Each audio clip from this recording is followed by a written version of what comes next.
द्वितीय अध्याय प्रारंभ गतवेन जपे विनियोग। कल मैंने पहला अध्याय पढ़ा था और इसके आखिर में लिखा गया था इसके प्रभाव से इसका प्रभाव को बताता हूँ, आप ध्यान से सुनो। यह मार्कंडेय मुनि श्री मार्कंडेय जी ने कहा है। आज मैं आपको दूसरा अध्याय द्वितीय अध्याय पढ़ के सुनाता हूँ, आप ध्यान से सुनिए। इसको पढ़ने वाले से ज़्यादा सुनने वाले को फल मिलता है। ये आप ध्यान से सुनिए और इसका ध्यान कीजिए। ऋषि बोले, प्राचीन काल में देवता तथा दैत्यों में पूरे 100 वर्ष युद्ध होता रहा। उस समय दैत्यों का स्वामी महिषासुर था एवं देवताओं का इंद्र तथा उस संग्राम में देवताओं की सेना महाबली दैत्यों से हार गई। तब सभी देवताओं को जीत कर महिषासुर इंद्र बन बैठा। हार खाकर सभी देवता ब्रह्मा जी को अग्रणी बनाकर वहां आए। यहाँ विष्णु तथा शंकर जी विराजमान रहे थे। वहां पर देवताओं ने महिषासुर के सभी उपद्रव एवं अपने प्रभाव आदि का पूरा वृत्तांत कह सुनाया। उन्होंने कहा कि महिषासुर ने तो सूर्य, अग्नि, पवन, चंद्रमा, यम तथा वरुण इन प्रकार अन्य सभी देवताओं के अधिकार छीन लिए हैं। स्वयं ही सबका अधिष्ठाता बन बैठा है। उसने सभी देवताओं को स्वर्ग से निकाल दिया। महिषासुर महा दुरात्मा है। देवताओं पृथ्वी पर मूर्तियों की भांति विचर रहे हैं। हे प्रभु, अब हम लोग शरण में आए हैं, उसके वध का कोई उपाय कीजिए। इस प्रकार मधुसूदन तथा महादेव जी ने देवताओं के वचन सुने और उनके क्रोध से भौहें तन गई। तब भगवान विष्णु के मुख से एक महातेज प्रकट हुआ और इसी प्रकार ब्रह्मा तथा शंकर जी के मुख से भी तेज प्रकट हुआ। दूसरे इंद्र आदि देवताओं के शरीर से भी महातेज प्रकट हो आया। सभी तेज मिलकर एक हो गए। वह तेज पुंज इतना उग्र था जैसे कि जलता हुआ पहाड़ हो।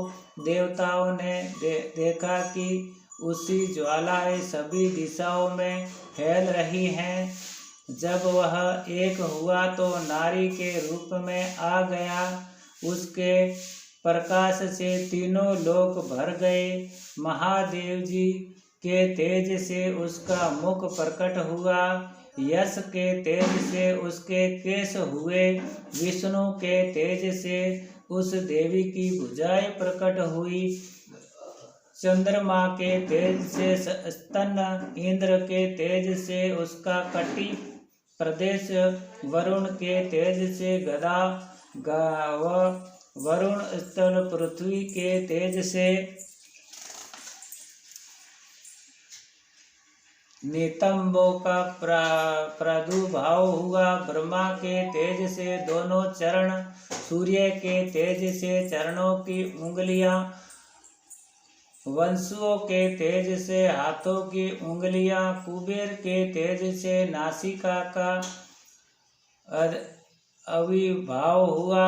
उसके दांत प्रजापति के तेज से प्रकट हुए। अग्नि के तेज से 3 नेत्र हुए। दोनों संध्याओं के तेज से दोनों भौहें, वायु के तेज से दोनों कान उत्पन्न हुए। इसी प्रकार दूसरे देवगणों के तेज से द्वारा भगवती का प्रादुर्भाव हुआ, तब समस्त देवताओं के तेज से पुंज से प्रकट हुई देवी जी को देख कर महिषासुर से पीड़ित सभी देवता प्रसन्न हुए। महादेव जी ने उस देवी को अपने त्रिशूल निकाल कर दे दिया। श्री विष्णु जी ने अपने सुदर्शन चक्र से चक्र प्रकट करके दिया। वरुण ने शंख तथा अग्नि ने उसे शक्ति दी। मारुति ने धनुष दिया और बाणों से भरपूर 2 तरकस दे दिए। देवराज इंद्र ने अपने वज्र से वज्र पैदा करके दिया। फिर सहस्त्र नेत्र इंद्र ने ऐरावत हाथी से घंटा दिया। यमराज ने काल दंड दे दिया प्रदान किया। सागर पति ने रुद्राक्ष माला अर्पित की। ब्रह्मा ने कमंडल भेंट किए। सूर्य ने भगवती के सभी रोम कूपों से अपनी किरणें प्रदान की। काल ने तलवार तथा उत्तम ढाल अर्पण की। क्षीर सागर ने हार और कभी पुराने न होने वाले 2 वस्त्र भेंट किए। इसी प्रकार चूड़ामणि, दिव्य कुमंडल तथा 2 कड़े भी भेंट किए तथा चमकता हुआ अर्धचंद्रमा सभी भुजाओं के लिए, बाजूबंद चरणों के लिए, नुपुर कंठ के लिए सर्वोत्तम कंठूला भेंट किया। इसी प्रकार सभी उंगलियों के लिए रत्न जड़ित मुद्रिकाएं प्रदान की। विश्वकर्मा ने निर्मल परशु भेंट किया और अनेक रूपों वाले अस्त्र, अभेद कवच, समस्त मस्तक तथा गले में धारण करने के योग्य, कभी न कुमलाने वाली कमलों की माला दी। जलधि ने उसे बहुत सुंदर कमल दिया। हिमाचल ने वाहन के लिए सिंह व और भी अनेकों प्रकार के रत्न भेंट किए। कुबेर ने सुरापूर्ण पात्र दिया।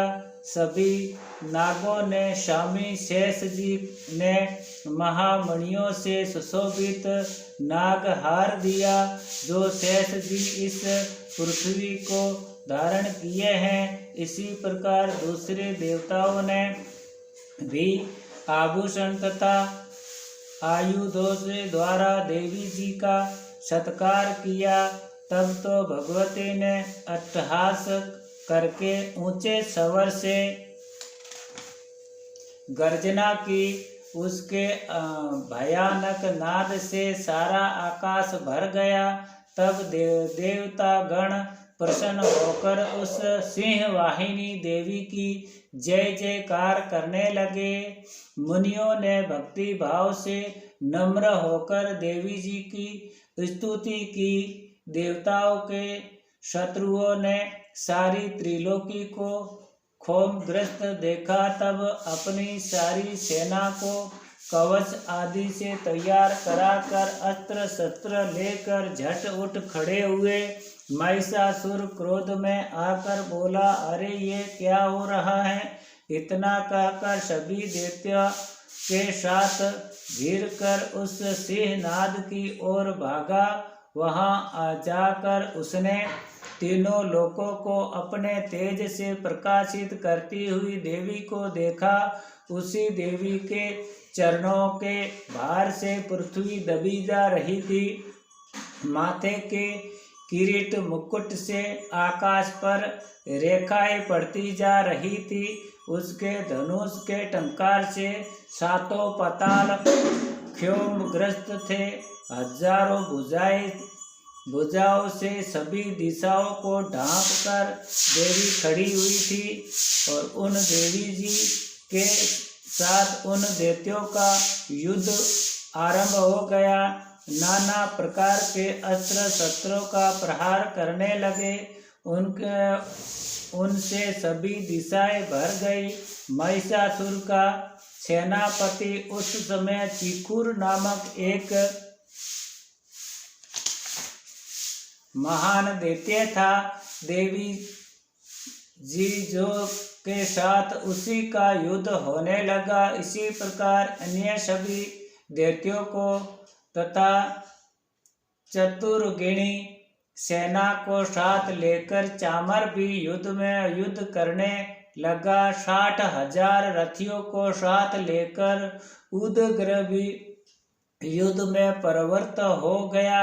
महाहनु दैत्य 1 करोड़ रथियों को साथ लेकर लड़ पड़ा। तलवार के समान तेज रोमों वाला 80 लोगा नामक दैत्य 5 करोड़ रथियों के साथ युद्ध में आ गया। 60,000 रथियों को आवृत वास्कल दैत्य युद्ध में उतर पड़ा। पार्वारित दैत्य हाथी एवं घोड़ों के अनेकों सवारों के समूहों से घिरा हुआ करोड़ रथियों के साथ उस युद्ध में युद्ध करने लगा। विडाल दैत्य 5 अरब रथियों को साथ लाकर लड़ने लगा। और भी हजारों महादैत्य रथ हाथी घोड़ा से घिरे रथियों को साथ लाकर देवी जी के साथ युद्ध करने लगे। उस रणांगण में सौम्य महिषासुर भी रथों हाथी एवं ऐश्यों की सेनाओं से घिरा हुआ खड़ा था। तोमर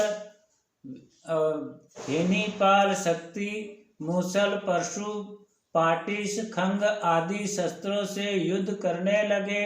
उस दैत्यों ने देवी जी पर शक्तियां छोड़ी एवं दूसरों ने पास फेंके। तब उस